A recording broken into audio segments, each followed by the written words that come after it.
when we're talking about change management, right, we're talking about introducing this idea of, as opposed to just adding people to an org chart, let's see what efficiencies, what creativity, what we can do within the organization by using technology so that humans can do the thing that they're best at. A lot of us may have some ideas on, I've got 100 employees. I know these 50 are going to love this. They're probably been waiting for it. I've got these 20 that maybe are going to be resistant. And I got these 10 that are going to really, they're probably not going to make it through the transition. To be honest, a lot of that's guessing up front, right? We're just like, oh, I know these people and they're going to love it. They're for us. They're for what we're doing. There's no way they're going to resist. Talk about how you've used AI to kind of validate that data or invalidate that data to make it more than just guesses. Because as our organizations get bigger, we don't know everyone who's going to resist the change, right? Whatever that change is, whether it's a market change, whether it's technology change, the larger organization gets, the harder that is. So you, in your work with our clients, have really found a kind of a niche within AI, right? To kind of have it help validate, invalidate data to really give us clarity on our organization and who's going to be the roadblocks there. So kind of talk us through how that works and how companies are using it to almost before the change happens, just be better informed about their organization. So I'll use it in a couple of ways. For companies that are small, say smaller than 50, we'll use this kind of technology for hiring, especially as we're trying to maintain culture and find more results drivers, because that's really what it's good at, is helping to find those folks and then match them to the culture of the organization, so that it makes that shift a bit more seamless, and create less friction, right? Once you get to that 50 to 150 person mark, that's when leaders really start to lose the connection at the deepest parts of the organization. And that's where it gets challenging, because you have to both grow a company and generate revenue, but you also have to focus heavily on operational excellence, right? And that operational excellence combined with revenue growth and cost containment, it is a difficult thing to do as you're going through those growth stages fast. So that's often how we start to think about it. It's, what are we trying to achieve? Number one, what team do we have to achieve it? And what kinds of people do we need to supplement that team to make it go really, really well?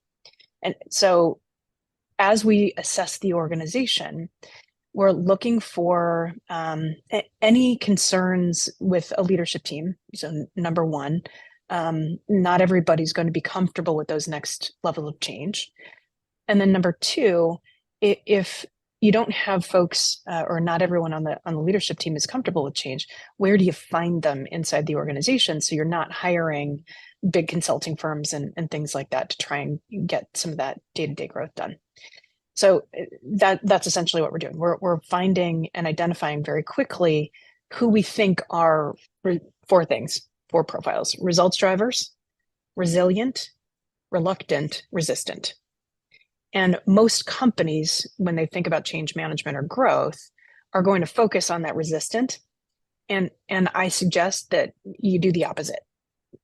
You take the air out of resistance by focusing on the results drivers and the resilient, and giving them jobs to do, so that the work that they do up front feeds into how we help the reluctant folks adopt and adapt to the change later on and make their transition smoother.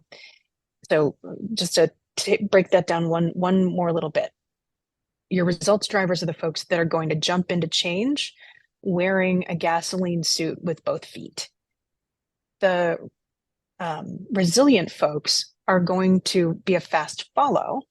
They're not going to jump in with both feet wearing the gasoline suit, but if with a framework and some guidance, they're pretty good, right? And then we leverage those first two groups to work out all the bugs, get through the pilots, do a couple of the new things in smaller scale, and we ask them to write the playbook for the folks that tend to be more reluctant for change. And that's a lot of people. So your results drivers are only going to be 10%. It's actually about 8% of the population, and that's it.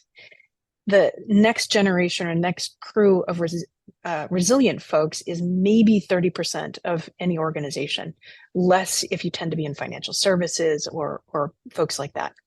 The reluctant folks are almost the remainder. You've got about 60% of the population that's going to be reluctant, and it's going to be focused on fear, shame, anger, doubt, guilt, things like that, that they've got kind of in here, and it's difficult for them to get over. So their fear is usually around ambiguity.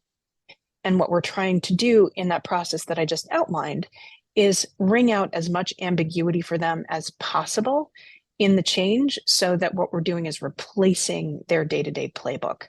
Otherwise, if you just give them something new to do, they're just going to add it to their checklist, and it creates more work for them and frustration.